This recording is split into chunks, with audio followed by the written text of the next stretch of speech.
Europe 1, ça pique, mais c'est bon. Ça pique, mais c'est bon. Anne Romanoff. Léa Landau, vous avez été agressée hier? Oui Anne, j'ai été agressée parce que figurez-vous qu'hier en allant voter, mais je me suis fait racketter de 2 €. Non. Mais oui, a priori on m'a fait payer le fait d'avoir une conscience citoyenne. Non mais 2 € pour voter. Donc 2 € déjà. 2 €, allez on fait la liaison. 2 € pour voter, parce que je suis radine en tout maintenant.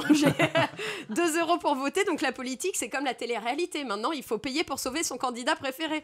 Donc moi je rappelle quand même que dans les deux cas, le gagnant il fait jamais rien. Mais on nous raquette sans complexe. Alors bientôt tu iras voter avec ta femme et tu devras la laisser en échange de ton vote. Quoique, en vérité, je suis sûre que les gens préféreront cette option plutôt que de perdre 2 €. Le pire, c'est que devoir payer 2 €, bah, ça m'a fait douter. Bah, je savais plus pour qui voter. Je me suis dit, mais attends, mais tous autant qu'ils sont, comment ils vont faire pour baisser le chômage si eux-mêmes ils font la manche? Non, mais quelle honte, je vous jure, quand la vieille dame du bureau de vote m'a demandé la petite pièce. C'était où ton bureau de vote? J'ai failli lui dire, mais pourquoi? C'est un isoloir ou un urinoir? Vous êtes dame pipi ou quoi? Je donne déjà pas pour les handicapés du Téléthon, c'est pas pour donner à des bras cassés. Oh.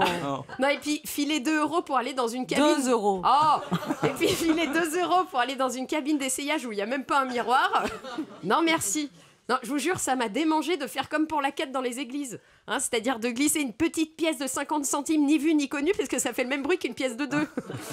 Et le pire, c'est que j'ai attendu 45 minutes pour accéder à l'isoloir. Même pour un concert de Madonna ou un tête-à-tête avec Brad Pitt, j'attendrai pas autant.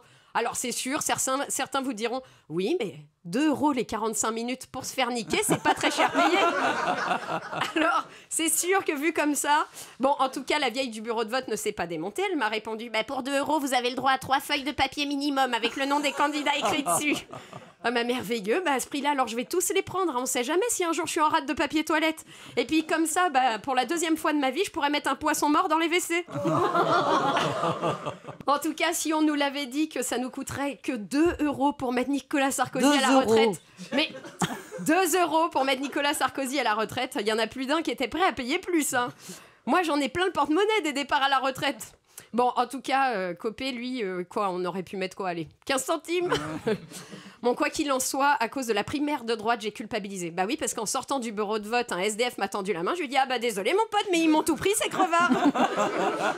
Bon, finalement, les primaires de droite, bah, c'est comme le PMU. Voilà, 2 € le pari et le jumelé gagnant ne réunit pas les deux favoris ni les mieux cotés. Alors on y gagne quoi? Eh ben comme au PMU, le droit de rejouer. Voilà, donc préparez votre petite pièce et rendez-vous le 27 novembre prochain pour le second tour. Europe 1, midi 30, Anne Romanoff.